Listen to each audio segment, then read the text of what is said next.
Nation building? Big word! Pero Besh, huwag ma-intimidate. Ang totoo, carry natin mga kabataan yan. Pet malo kaya tayo. Pero sometimes, the struggle is real talaga. Kaya naman, sagot tayo dyan ng Philippine Youth Development Plan o PYDP. Ito yung hopes and dreams ng gobyerno para sa ating mga kabataan.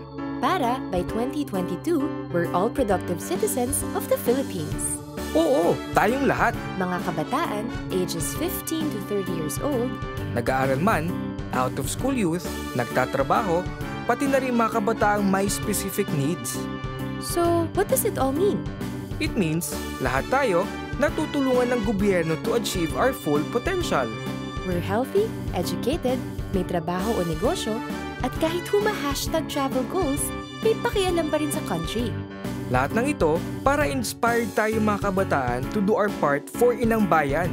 Dahil tayong mga kabataan bilang susunod na mga leader ay importante sa ating bansa. So how do we do this? Una, healthy living. May access tayo sa sapat na medical attention, nakakapag-exercise, at may proper diet and nutrition. Sexually responsible din tayo at informed sa risks. Pati sa mental health, full support din para sa mga kabataan.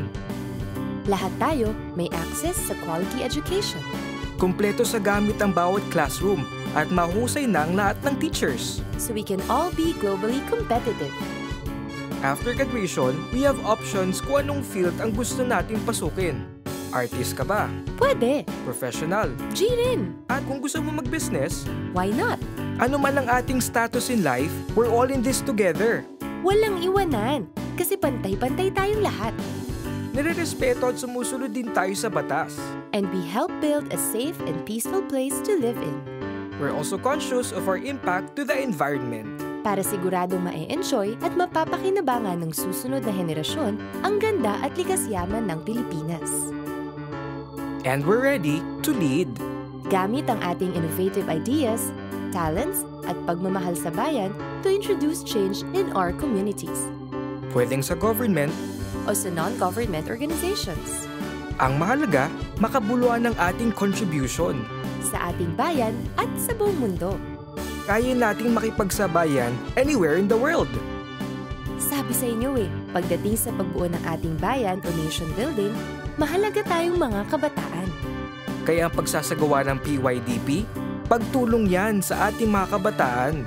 Investment din ito sa ating national development So let's all get woke and participate. para sabay-sabay natin ma-achieve Ang ating national squad goals.